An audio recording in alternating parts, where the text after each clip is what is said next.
Welcome back my YouTube channel sociology life study. और प्रिय विद्यार्थियों, आज की क्लास में को करिकुलर का जो आपका पेपर है बीए सेकंड सेमेस्टर का फर्स्ट एड एंड हेल्थ, उसके इंपॉर्टेंट क्वेश्चंस के बारे में बात करेंगे, क्योंकि बहुत सारे विद्यार्थी मुझे मैसेज करके इसके लिए रिक्वेस्ट कर रहे हैं। तो सोचा कि चलिए इसी बार क्लास बना लेते हैं। तो आज की क्लास में मैं आपको 50 प्रश्न और 50 प्रश्न से जो अगली क्लास होगी उसके बाद मैं आपको बताऊंगा। सबसे पहले जो ध्यान रखने वाली बात है वो ध्यान से आप सभी समझ लीजिए, वो ये है कि जब आपका एग्जाम का पेपर आए तो उस पेपर में हो सकता है आपको ये लिखा हुआ हो कि आप इसमें से 75 क्वेश्चंस को अटेम्प्ट करिए। कुछ भी लिखा हो लेकिन आपको ये 100 ही करने हैं। क्वेश्चन पेपर पर मिसप्रिंट आ रहा है, जैसे बीकॉम के बच्चे और बीएससी के बच्चों का ये हो चुका है और वो गलतियां कर गए हैं। कुछ क्लास में बच्चों को बता दिया जाता है कि नहीं आपको 50 करना है, सॉरी 75 करना है, कोई कहता है 100 करना है। 100% मैं आपको ट्रू इन्फॉर्मेशन दे रहा हूँ कि आपको 100 ही करने हैं। ये 100 नंबर का है और 100 प्रश्न ही आपको अटेम्प्ट करने हैं। ध्यान रखिए 36 क्वेश्चंस आपके बिल्कुल सही होने चाहिए सब पास होने के लिए। कई बार विद्यार्थी ये सोच लेते हैं कि चलो 33 प्रश्न सही हो जाए तो हमारा पास हो जाएंगे, इसमें क्वालिफाई कर जाएंगे। 33 नहीं है, इसमें क्वालिफाई करने के लिए आपको 36 आपके क्वेश्चंस बिल्कुल सही होने चाहिए। तो ध्यान रखिए पूरे 100 अटेम्प्ट करने हैं आपको, और ऐसे करने हैं कि जिसमें आपको 36 तो हो ही जाने चाहिए, नहीं तो फिर आपका इसमें बैक लग जाएगी। तो बैक से बचने के लिए तरीका कि आपको 36 तो 100% सही करने हैं पढ़ के ध्यान से। और आज की जो क्लास में आपको बता रहा हूँ इसमें 50 प्रश्न बताऊंगा, 50 कल आपको बताऊंगा। मैं उम्मीद करता हूँ 70-80 के आसपास आपको इन दोनों ही क्लासों से प्रश्न मिल जाने चाहिए, ऐसी मेरी उम्मीद है।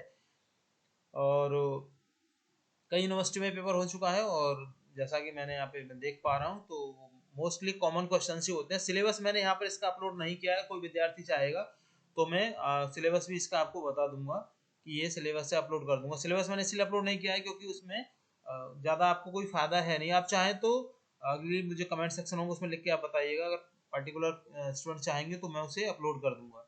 तो इसमें मैंने जो प्रश्न है 50 आज की क्लास के, चलिए शुरू करते बिना समय को गंवाए हुए। तो पहला प्रश्न है इसमें कि what is the very first aim of first aid, यानी प्राथमिक चिकित्सा का सबसे पहला उद्देश्य क्या है। तो इसका सही आंसर है इसका ऑप्शन बी, जीवन की रक्षा करना। दूसरा प्रश्न है किसी भी आपात स्थिति में आपकी पहली कार्रवाई क्या होनी चाहिए। प्रश्न हिंदी और अंग्रेजी दोनों में ही है, लेकिन मैं हिंदी में पढ़ रहा हूँ इसको क्योंकि हिंदी माध्यम के विद्यार्थी मेरे चैनल पर ज्यादा हैं, इसलिए लिखा इंग्लिश में भी है। What should be your first action in any emergency situations. विकल्प भी चारों इंग्लिश में भी दिए हुए हैं, हिंदी में भी दिए हुए हैं। तो हिंदी और अंग्रेजी दोनों ही माध्यम के विद्यार्थियों के लिए क्लास महत्वपूर्ण है।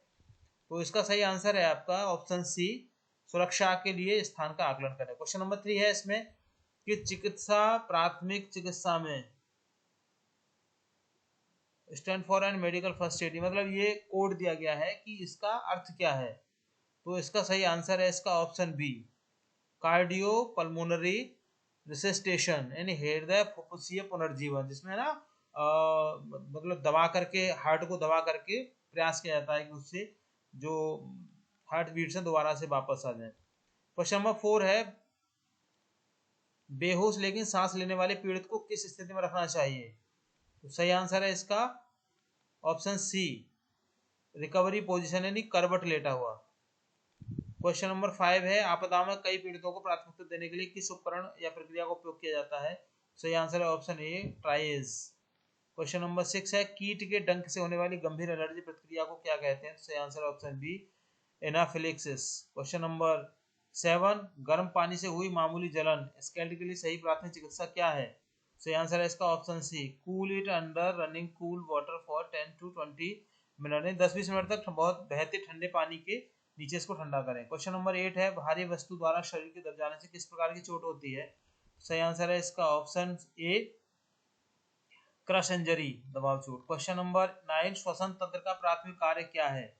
तो ऑप्शन सी इसका सही आंसर है, ऑक्सीजन और कार्बन डाइऑक्साइड का आदान प्रदान करना।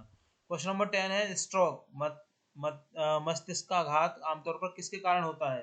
सही आंसर है इसका ऑप्शन ए, ब्लॉकेज और ब्लीडिंग इन द ब्रेन, मस्तिष्क में रुकावट या रक्तस्राव ज्यादा हो जाना। क्वेश्चन नंबर 11 है गंभीर बाहरी रक्तस्राव को नियंत्रित करने का पहला कदम क्या है।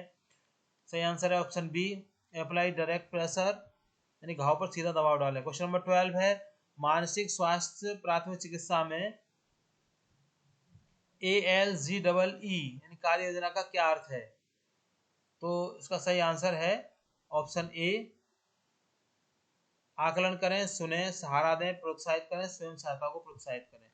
क्वेश्चन नंबर 13, अवसाद डिप्रेशन का निम्नलिखित में से कौन सा प्रमुख लक्षण है? तो सही आंसर है ऑप्शन ए लगातार उदासी और रुचि में कमी। क्वेश्चन नंबर 14, सांप के काटने पर प्राथमिक चिकित्सा में पीड़ित को क्या करना चाहिए?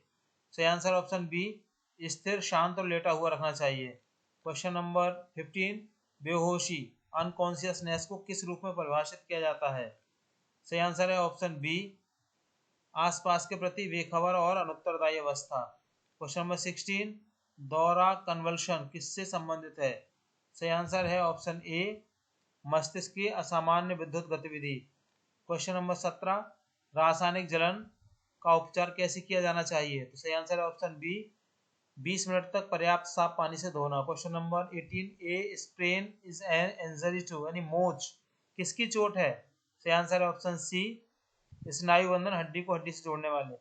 क्वेश्चन नंबर 19, रक्त से अपशिष्ट छानकर मूत्र बनाने वाला अंग कौन सा है?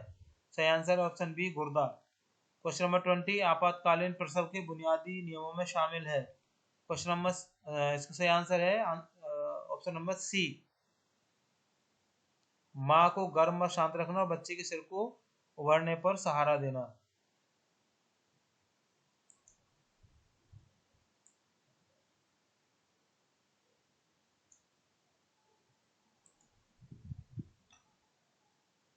क्वेश्चन नंबर 21, गैस विषाक्तता जैसे कार्बन मोनोऑक्साइड के लिए क्या आवश्यक है?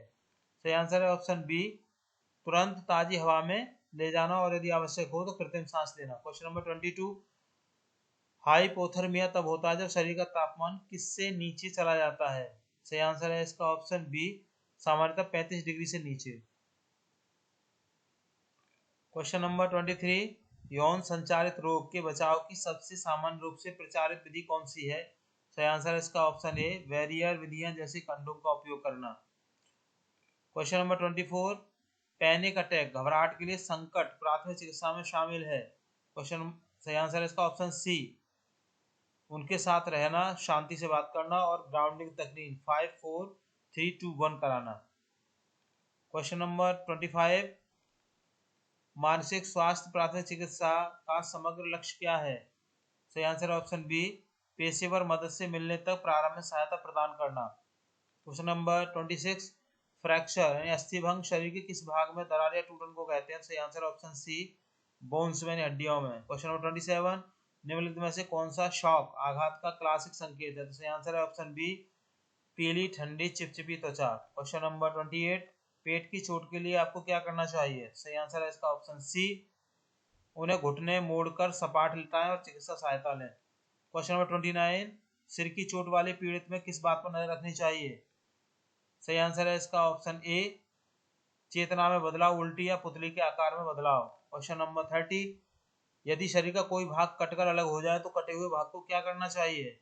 सही आंसर है इसका ऑप्शन बी साबुन से धोकर बर्फ वाली थैली में रखें, सीधे बर्फ पर नहीं। Washed with soap and put in A bag with ice, not directly on ice. Question number 31, मांसपेशी की चोट को विशेष रूप से क्या कहते हैं? सही आंसर है इसका ऑप्शन ए स्ट्रेन या खिंचाव। क्वेश्चन नंबर 32, तंत्र का मुख्य कार्य क्या है? तो इसका सही आंसर है ऑप्शन बी शरीर की गतिविधियों को नियंत्रित और समन्वित करना। क्वेश्चन नंबर 33, मिर्गी से पीड़ित व्यक्ति को क्या अनुभव हो सकता है? सही आंसर है इसका ऑप्शन बी बार बार दौरे या फिट्स आना। क्वेश्चन नंबर 34, जठरांत्र जीआई पथ किसके लिए उत्तरदायी है? सही आंसर है इसका ऑप्शन बी भोजन का पाचन और अवशोषण। क्वेश्चन नंबर 35, गंभीर दस्त का मुख्य खतरा क्या है? सही आंसर है इसका ऑप्शन बी निर्जलीकरण, द्रव और इलेक्ट्रोलाइट्स की हानि। क्वेश्चन नंबर 36, खाद्य विषाक्तता आमतौर पर किसके साथ प्रस्तुत होती है? सही आंसर है इसका ऑप्शन ए मिचली, उल्टी, दस्त और पेट में ऐंठन। क्वेश्चन नंबर 37, शुष्क गर्मी जैसे आग से होने वाले जलन को क्या कहते हैं? सही आंसर है इसका ऑप्शन बी शुष्क जलन या ड्राई बर्न। क्वेश्चन नंबर 38, विद्युत जलन इलेक्ट्रिकल बर्न के लिए क्या कदम, पहला कदम क्या है? सही आंसर है ऑप्शन बी, पीड़ित को छूने से पहले बिजली के स्रोत को डिस्कनेक्ट करें। तो आपने देखा होगा कि जब किसी भी व्यक्ति को बिजली पकड़ लेती है तो दूसरे व्यक्ति भी उसको छुड़ाने की कोशिश करते हैं, उस व्यक्ति को पकड़ लेते हैं। तो ऐसा नहीं करना चाहिए। और क्या करना है, सबसे पहले आपको क्या करना, बिजली का जो स्रोत है उसको डिस्कनेक्ट करना है, यानी बिजली को काट देना है। क्वेश्चन नंबर 39, त्वचा पर अम्ल रासायनिक जलन के लिए आपको क्या करना चाहिए? मतलब जब आप कोई एसिड से जल जाए तो उसमें क्या करना चाहिए आपको? तो इसका सही आंसर है इसका ऑप्शन बी, क्षेत्र को कम से कम 20 मिनट तक बहते पानी की बड़ी मात्रा से धोएं, यानी उस एरिया को पानी से धोएं जहां पर एसिड से जल गया है व्यक्ति। क्वेश्चन नंबर है आपका 40। प्रश्न है, सनबर्न धूप से जलन किसका एक रूप है?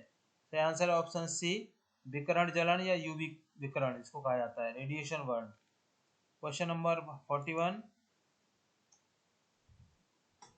कौन सी स्थिति हीट एग्जॉशन लू की प्रारंभ अवस्था से अधिक गंभीर है और शरीर के तापमान नियंत्रण की विफलता से जुड़ी है? सही आंसर है ऑप्शन बी, हीट स्ट्रोक लू। आपको पता होगा कि हीट स्ट्रोक की वजह से व्यक्ति की मौत भी हो जाती है। क्वेश्चन नंबर 42, शीत दंश किसके कारण होता है? सही आंसर है इसका ऑप्शन ए, अत्यधिक ठंड के संपर्क में आना जिससे ऊतक जम जाते हैं। क्वेश्चन नंबर 43, अल्पताप से पीड़ित को क्या करना चाहिए? सही आंसर है ऑप्शन सी, गर्म स्थान पर ले जाएं, गीले कपड़े हटा धीरे धीरे गर्म करें। जैसे कोई व्यक्ति डूब जाता है या ठंडे पानी से किसी व्यक्ति को इश्यू हो जाता है। क्वेश्चन नंबर 44 है कि यदि कोई व्यक्ति संक्षारक जहर जैसे एसिड निगल लेता है तो आपको क्या करना चाहिए? सही आंसर है इसका ऑप्शन सी, केवल पूरी तरह से सचेत होने पर पानी या दूध की छोटी मात्रा पिलाएं और चिकित्सा सहायता लें, यानी फटाफट आप उसको मेडिकल हेल्थ के लिए डॉक्टर के पास ले जाएं। क्वेश्चन नंबर 45, त्वचा के माध्यम से विषाक्तता के लिए क्या आवश्यक है? सही आंसर है इसका ऑप्शन बी, दूषित कपड़े हटाना और त्वचा को पानी से धोना। क्वेश्चन नंबर 46,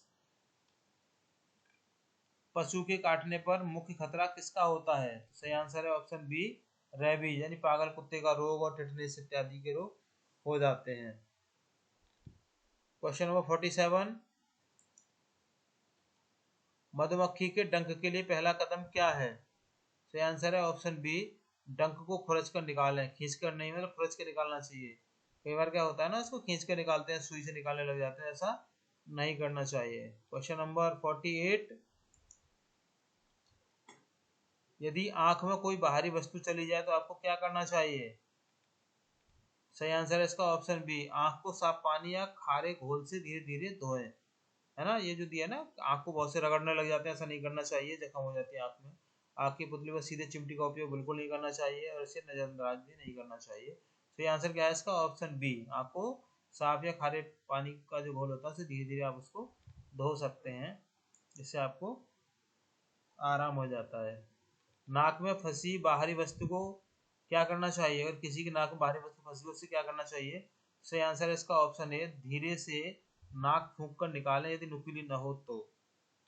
और क्वेश्चन नंबर 50, निगली गई बाहरी वस्तु जीवन के लिए खतरा है यदि वह प्लास्टिक की बनी है, छोटी और चिकनी है, वायु मार्गों फंस जाए या नुकीली हो, बैटरी वाली हो और ये लकड़ी की बनी हो। तो सही आंसर है इसका ऑप्शन सी, कि ये मतलब तब खतरा है जब ये मतलब जो सांस नली होती है ना उसमें फंस जाए, या नुकीली हो या बैटरी वाली हो, मतलब बैटरी वाली हो। तो पूरे विद्यार्थियों, ये आपके 50 प्रश्न है, मैं उम्मीद करता हूँ इसमें से मैक्सिमम क्वेश्चंस आपको आपके एग्जाम में मिल जाएंगे। फिर भी आप इसी तरह के दूसरे प्रश्नों को भी तैयार करके जाइएगा जिससे कि आपको कोई असुविधा ना हो। एकदम आंख बंद करके इन पर भरोसा ना करें, ये आपके लिए केवल एक हेल्प मात्र है। और दोबारा से फिर समझा रहा हूँ कि आपको क्या करना है, पूरे 100 प्रश्न अटेम्प्ट करने हैं। तो चलिए इस क्लास को ओवर करते हैं। तो चैनल पर नए हैं, विशेष निवेदन है आप सब्सक्राइब कीजिएगा, वीडियो पसंद आए तो लाइक जरूर कीजिएगा, उसको शेयर कीजिएगा उन सभी विद्यार्थियों के लिए जो इसका एग्जाम देने वाले हैं। अगली क्लास में मिलेंगे बाकी शेष 50 प्रश्नों के साथ, तब तक के लिए जय हिंद।